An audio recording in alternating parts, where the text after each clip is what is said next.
എല്ലാവർക്കും നമസ്കാരം. Through the ice of travellers എന്ന നമ്മുടെ അധ്യായത്തിലെ ഫ്രാങ്കോയിസ് ബെർണിയർ എന്ന സഞ്ചാരിയുടെ കുറിപ്പുകൾ ചർച്ച ചെയ്യുന്ന വീഡിയോയിലേക്ക് എല്ലാവരെയും സ്വാഗതം ചെയ്യുന്നു.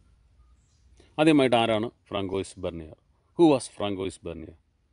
He was A French man, was A doctor, political philosopher and A historian. ഒരു വൈദ്യനാണ്, ഒരു രാഷ്ട്രീയ ചിന്തകനാണ്, അതിലുപരി ഒരു ചരിത്രകാരൻ കൂടിയാണ് അദ്ദേഹം ഇന്ത്യയിൽ വരുമ്പോൾ ഇന്ത്യ ഭരിക്കുന്നത് മുഗൾ ചക്രവർത്തിയായ ഷാജഹാനാണ്. He came to Mughal empire in search of opportunities. അവസരങ്ങൾ തേടി, തൊഴിലവസരങ്ങൾ തേടിയാണ് അദ്ദേഹം ഇന്ത്യയിലേക്ക് വരുന്നത്. ഇന്ത്യയിൽ അദ്ദേഹം ഏതാണ്ട് 12 വർഷക്കാലം ചെലവഴിക്കുകയാണ്. 1656 മുതൽ 1668 വരെ അദ്ദേഹം ഇന്ത്യയിൽ ചെലവഴിക്കുകയാണ്. ഷാജഹാൻ്റെ മൂത്തപുത്രനായ ദാരാഷിഗോവിൻ്റെ വൈദ്യനായിട്ട് അദ്ദേഹം വളരെ കാലം അവിടെ ചെലവഴിക്കുകയാണ്. ഇന്ത്യയിലായിരുന്ന ഈ സമയത്ത് ബെർണിയർ ഇന്ത്യയിലെ പല പ്രദേശങ്ങൾ സഞ്ചരിക്കുകയും പല പ്രദേശങ്ങളിൽ അദ്ദേഹം കണ്ടെത്തിയ സാമൂഹിക, സാമ്പത്തിക, രാഷ്ട്രീയ സ്ഥിതിവിശേഷങ്ങൾ സസൂക്ഷ്മം നിരീക്ഷിക്കുകയും തൻ്റെ കുറിപ്പുകളിൽ രേഖപ്പെടുത്തുകയും ചെയ്യുകയാണ്. അദ്ദേഹത്തിൻ്റെ കുറിപ്പുകളുടെ ഏറ്റവും വലിയ പ്രത്യേകത, താൻ ഇന്ത്യയിൽ കണ്ട സാഹചര്യങ്ങൾ യൂറോപ്പിലെ സാഹചര്യങ്ങളുമായിട്ട് താരതമ്യം ചെയ്ത് ഇന്ത്യയിലെ സാഹചര്യങ്ങൾ വളരെ മോശമാണ്, യൂറോപ്പിലെ സാഹചര്യങ്ങളാണ് കൂടുതൽ മെച്ചമെന്ന് വരുത്തി തീർക്കാനുള്ള ഒരു ശ്രമവും അദ്ദേഹം നടത്തുന്നുണ്ട്.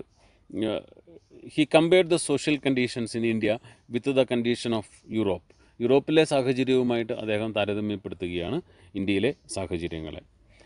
അദ്ദേഹം 1670-71 കാലഘട്ടങ്ങളിൽ ഫ്രാൻസിൽ തിരിച്ചെത്തുകയും തൻ്റെ ഈ സഞ്ചാരക്കുറിപ്പുകളൊക്കെ പുസ്തക രൂപത്തിൽ പ്രസിദ്ധീകരിക്കുകയും ചെയ്യുകയാണ്.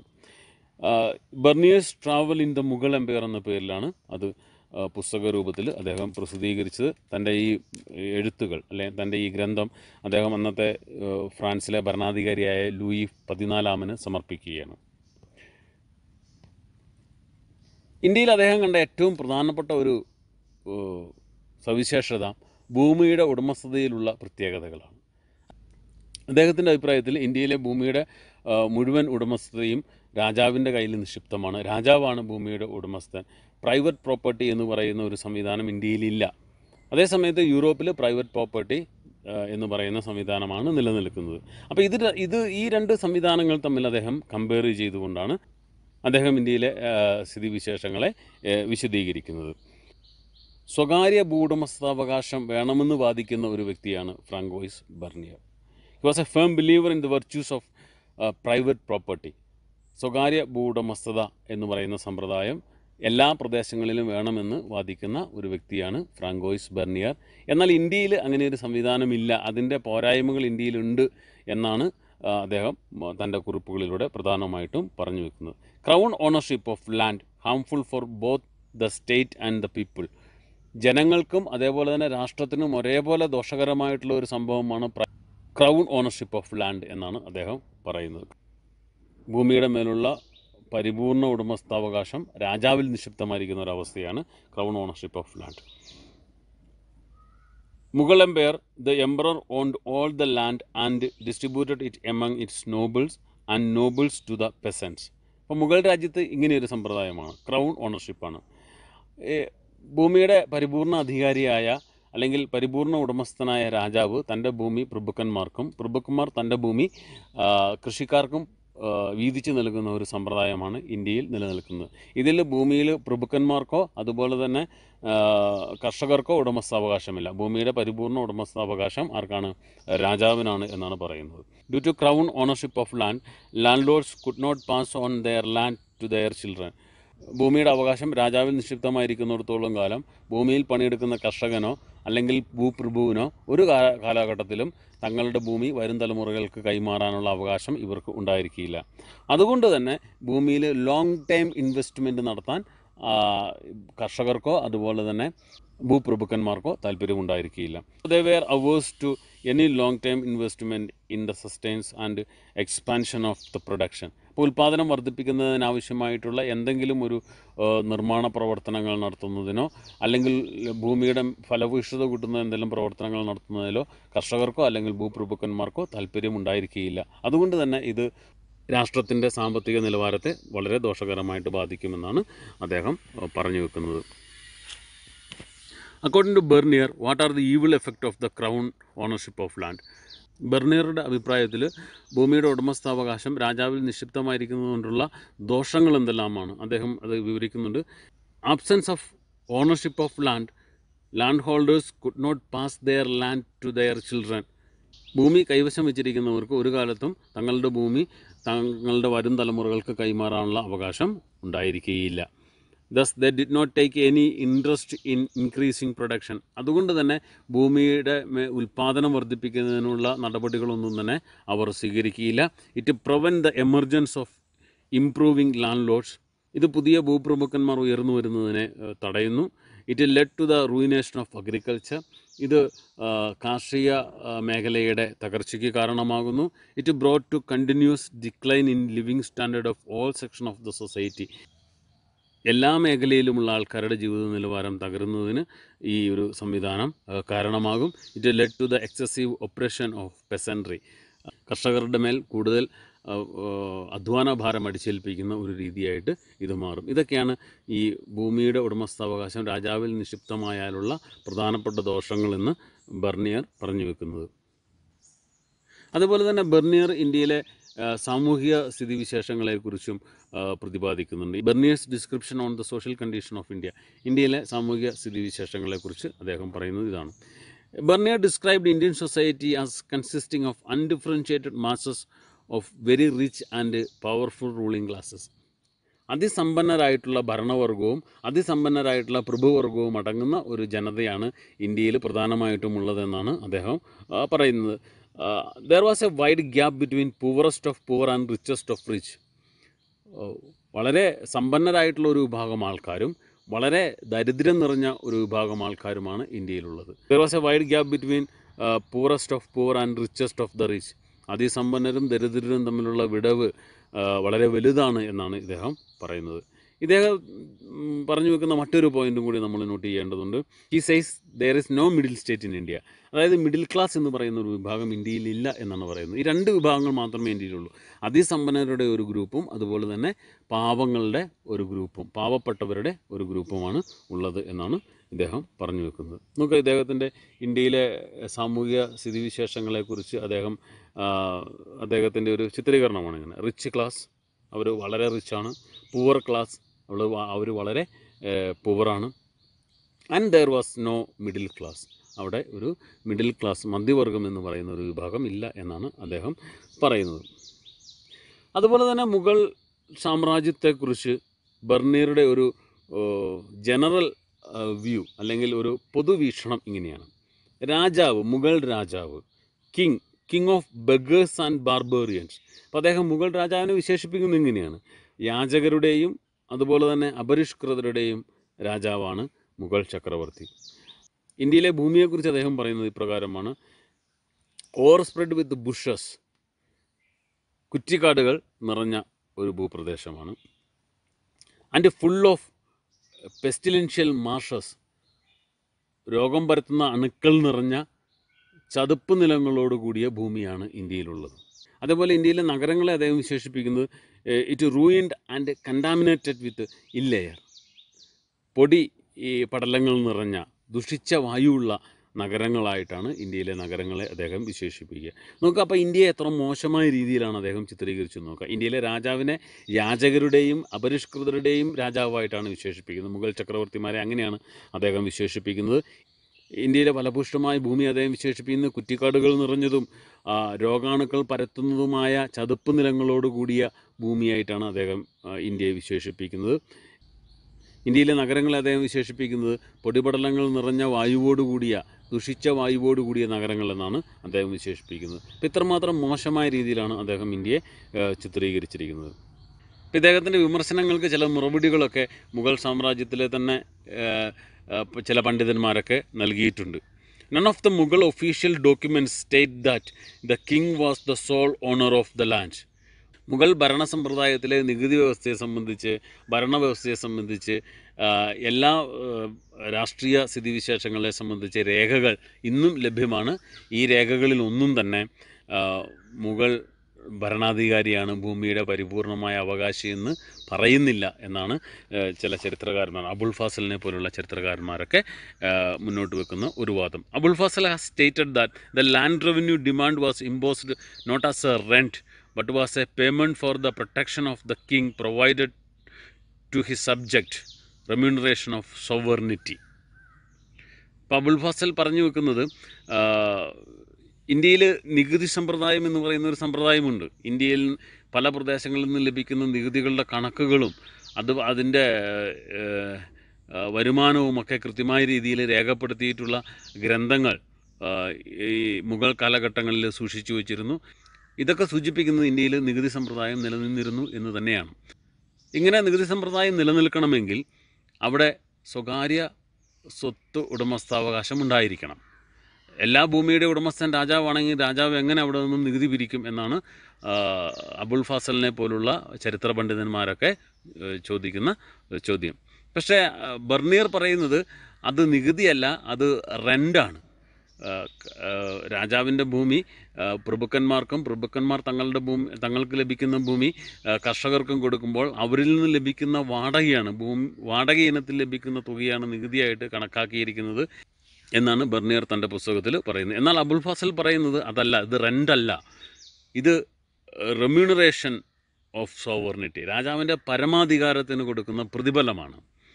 രാജാവിൻ്റെ പരമാധികാരത്തിന് ജനങ്ങൾ കൊടുക്കുന്ന പ്രതിഫലമാണ്. രാജാവ് ജനങ്ങളുടെ ജീവനും സ്വത്തിനുമൊക്കെ സംരക്ഷണം നൽകുന്നു. അതിന് പ്രതിഫലമായിട്ട് രാജാവിന് കൊടുക്കുന്ന റെമ്യൂണറേഷനാണ് ഭൂനികുതി എന്നാണ് അബുൽ ഫസൽ പറഞ്ഞു വെക്കുന്നത്. അപ്പോൾ ഇന്ത്യയിൽ സ്വകാര്യ ഭൂവുടമസ്ഥാവകാശം ഉണ്ടായിരുന്നു.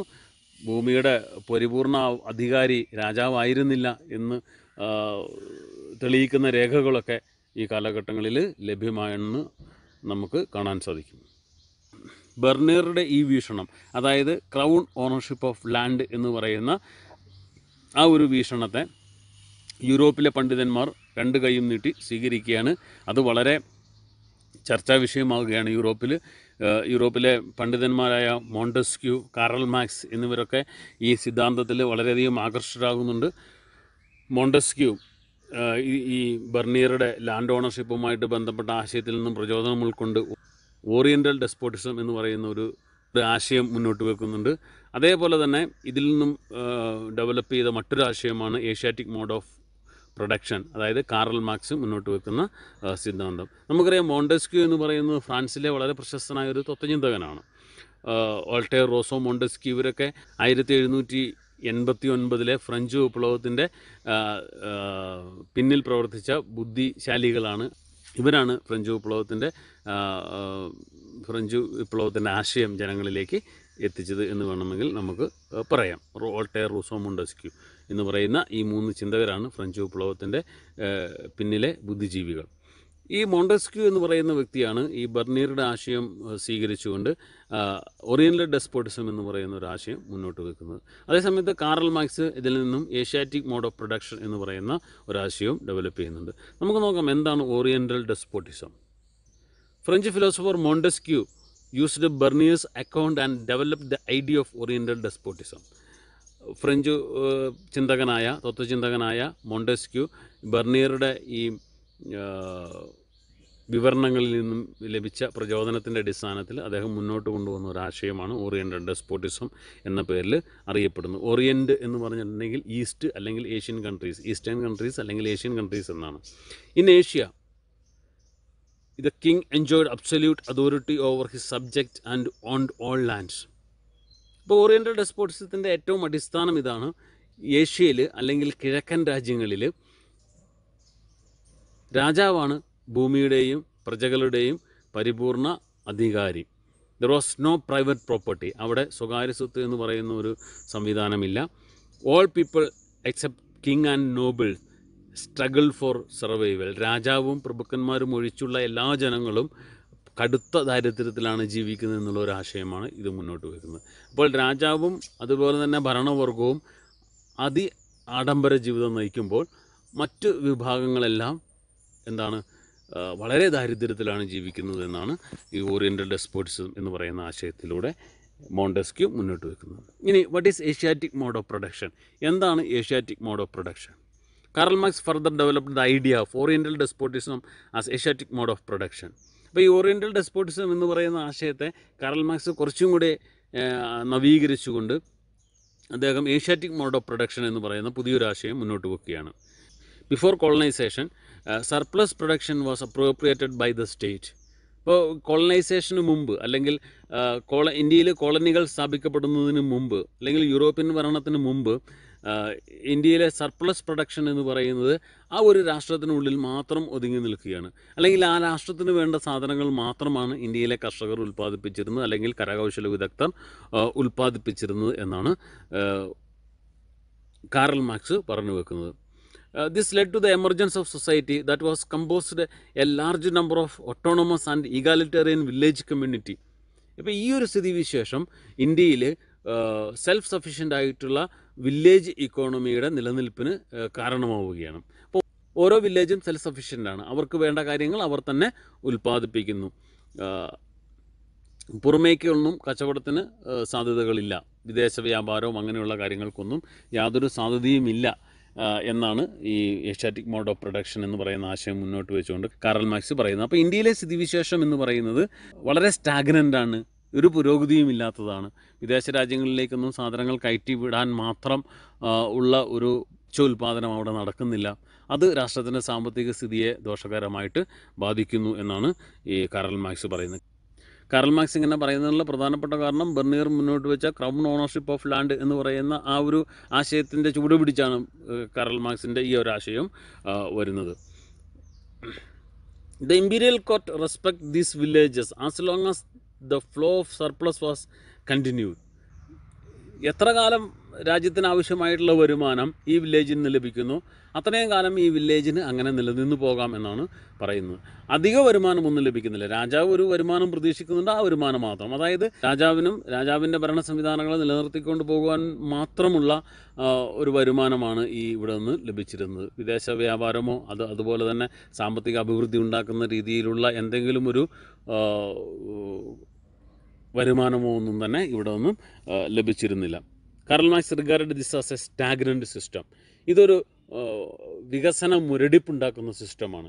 കാരണം പുതിയൊരു സംവിധാനങ്ങൾ, പുതിയ പദ്ധതികളൊന്നും തന്നെ ആസൂത്രണം ചെയ്യാൻ രാജാവിന് സാധിക്കുന്നില്ല. എങ്ങനെയാണോ ഭരണം നിലനിൽക്കുന്നത് അല്ലെങ്കിൽ രാജാവിൻ്റെ സാമ്പത്തിക പ്രവർത്തനം നിലനിൽക്കുന്നത് അതുമാത്രം നിലനിർത്തിക്കൊണ്ട് പോകാനും ഉതകുന്ന രീതിയിലുള്ള ഒരു വരുമാനം മാത്രമേ ഈ വില്ലേജിൽ നിന്ന് ലഭിക്കുന്നുള്ളൂ. അതായത് രാജ്യത്തിന് യാതൊരു പുരോഗതിയും ഉണ്ടാവുകയില്ല. വളർച്ചാ മുരടിപ്പാണ് രാജ്യത്ത് നിലനിൽക്കുന്നത് ഈ ഒരു സിസ്റ്റം വഴി എന്നാണ് കാറൽ മാർക്സ് പറഞ്ഞു വെക്കുന്നത്. അപ്പോൾ ഇത് എന്താണ് ശരിക്കും യാഥാർത്ഥ്യം? കാറൽ മാർക്സ് പറയുന്നതാണോ അല്ലെങ്കിൽ ബെർണിയർ പറയുന്നതാണോ അല്ലെങ്കിൽ ഇന്ത്യയിലെ ചരിത്രകാരന്മാർ പറയുന്നതാണോ യാഥാർത്ഥ്യം എന്ന കാര്യങ്ങൾ നമുക്ക് ഈ ബെർണിയറുടെ കൃതികളിൽ നിന്ന് തന്നെ നമുക്കൊന്ന് വീക്ഷിക്കാവുന്നതാണ്. ഒരു സൈഡിൽ ബെർണിയർ പറഞ്ഞു വെക്കുന്നു, ഇന്ത്യയിലെ സ്ഥിതിവിശേഷം വളരെ മോശമാണ്, എല്ലാത്തിൻ്റെ ഉടമസ്ഥൻ രാജാവാണ്, അതുകൊണ്ട് തന്നെ പുരോഗമനപരമായിട്ടുള്ള പ്രവർത്തനങ്ങളൊന്നും രാജ്യത്ത് നടക്കുന്നില്ല, വിള വർദ്ധിപ്പിക്കുന്നതിനോ കരകൗശല വിദഗ്ധർ അവരുടെ കഴിവ് വർദ്ധിപ്പിക്കുന്നതിനോ വേണ്ടുന്ന പ്രവർത്തനങ്ങളൊന്നും നടത്തുന്നില്ല, ഇതൊക്കെ രാഷ്ട്രത്തിൻ്റെ സാമ്പത്തിക സ്ഥിതിയെ മോശമായിട്ട് ബാധിക്കുന്നു, ദാരിദ്ര്യമുണ്ടാകുന്നു, സാമ്പത്തിക സ്ഥിതി പുറകോട്ട് പോകുന്നു, ഇങ്ങനെയൊക്കെയുള്ളൊരു വാദങ്ങളാണ് ഈ ബെർണിയർ മുന്നോട്ട് വെക്കുന്നത്. മറ്റൊരു രാജ്യവും പ്രത്യേകിച്ച് യൂറോപ്പിനെ പോലുള്ള രാജ്യങ്ങളൊന്നും ഇന്ത്യയിലെ സ്ഥിതിവിശേഷങ്ങൾ അനുകരിക്കരുത് എന്നാണ് അദ്ദേഹം പറയുന്നത്. Artisans had no incentive to improve the quality of their manufacturers.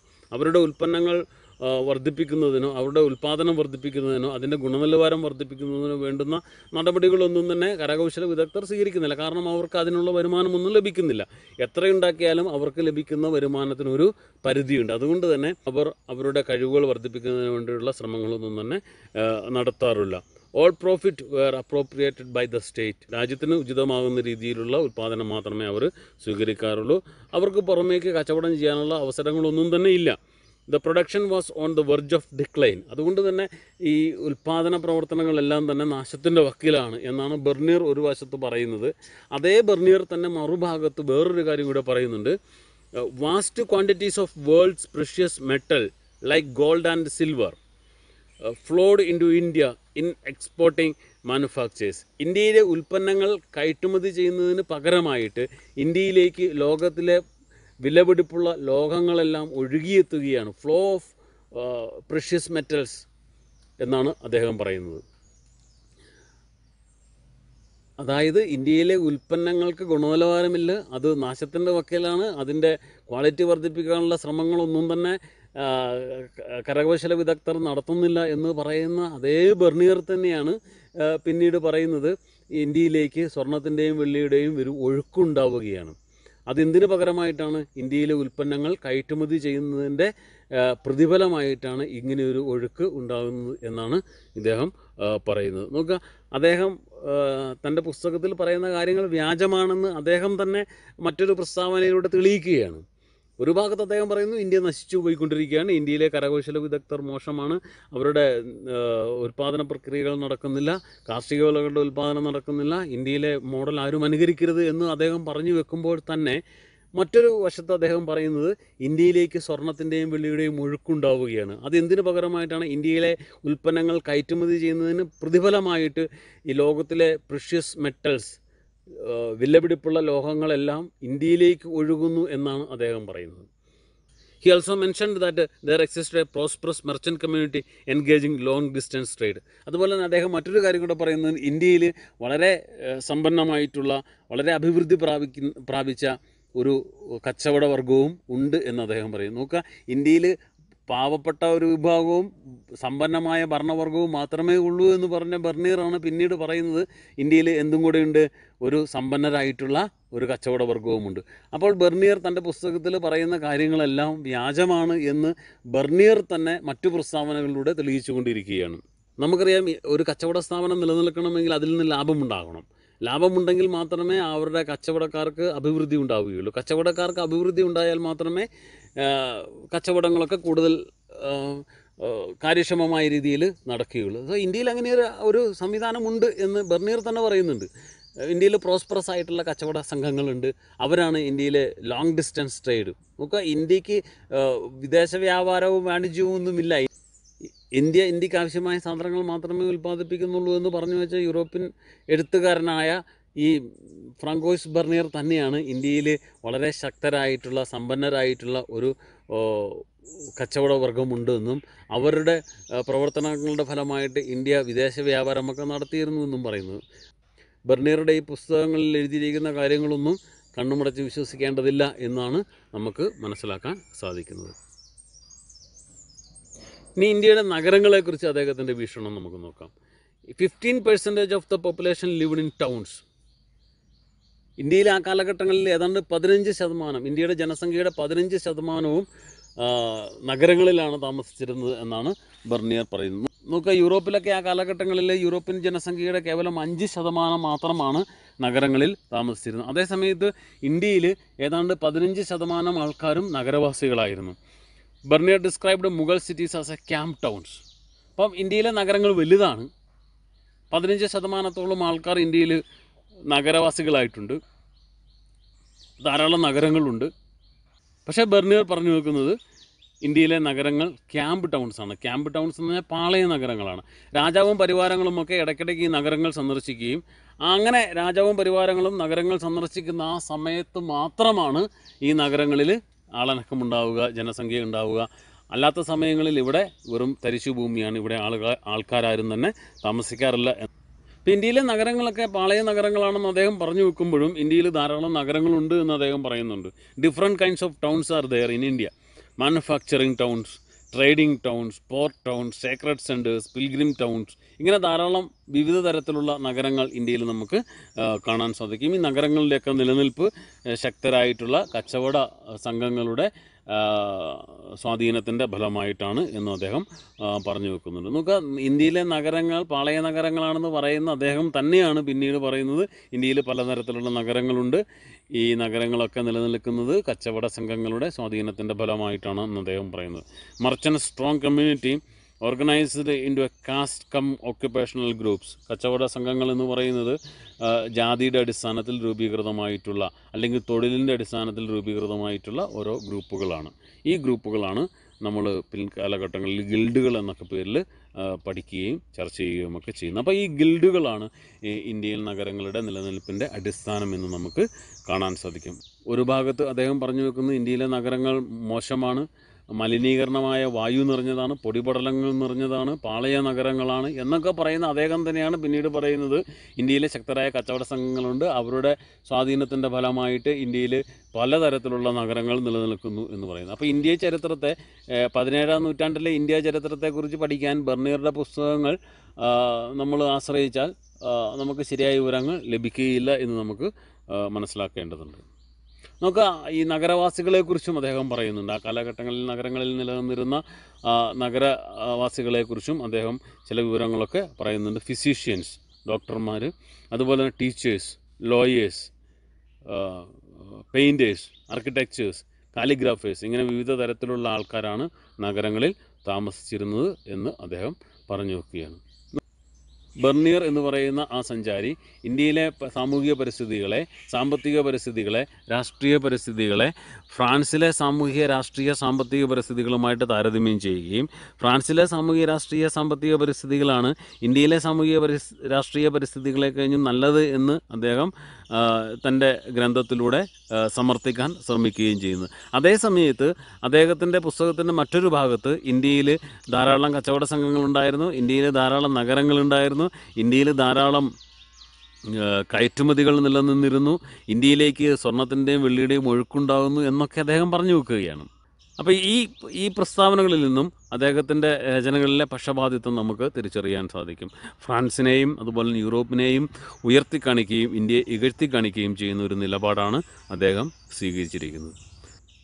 Okay, അപ്പോൾ ഇന്നത്തെ ഈ വീഡിയോയുമായിട്ട് ബന്ധപ്പെട്ട പാഠഭാഗങ്ങൾ കൃത്യമായ രീതിയിൽ വായിക്കുകയും മനസ്സിലാക്കുകയും നോട്ടുകൾ പ്രിപ്പയർ ചെയ്യുകയും ചെയ്യുക. Okay, thank you.